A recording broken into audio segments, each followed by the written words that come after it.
కర్నూలులో జరిగినటువంటి బస్ సంఘటన దురదృష్టకర సంఘటన.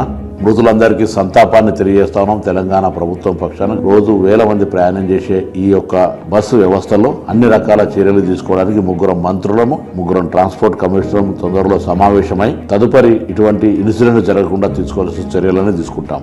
అదేవిధంగా బస్సు ఓనర్స్ కానీ ట్రావెల్స్ సంబంధించిన వాళ్ళకు కూడా విజ్ఞప్తి చేస్తున్నాం, హెచ్చరిక చేస్తూ ఉన్నాం.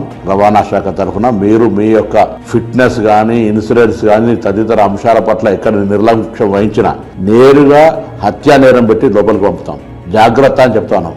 నియమ నిబంధనలు పాటిస్తూ స్పీడ్కు సంబంధించిన విషయంలో కూడా జాగ్రత్త వ్యవహారం చేస్తూ ప్రాణాలతో చెలగాడడానికి ప్రయత్నం చేయొద్దు. రోజువారీ రవాణా శాఖ చెక్కులు చేస్తే వేధింపులకు అని మాట్లాడతారు. ఇలా ఇటువంటి సంఘటనలు జరిగినప్పుడు వాటికి సంబంధించినటువంటి క్లారిఫికేషన్ దొరికే పరిస్థితి ఉండదు. భవిష్యత్తులో సంఘటన జరగకుండా చర్యలు తీసుకుంటాం.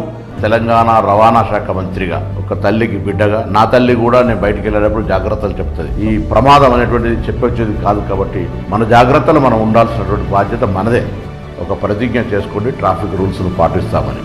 హెల్మెట్ ధరిస్తాం, సీటు బెల్ట్ ధరిస్తాం, ట్రాఫిక్ నిబంధనలు పాటిస్తామని ప్రతిజ్ఞ చేయాలని నేను అందరికీ విజ్ఞప్తి చేస్తా ఉన్నాను. గుర్తుపెట్టుకోండి, మద్యం తాగి వాహనం నడపద్దు. విజ్ఞప్తి, అది ప్రమాదానికి సూచిక.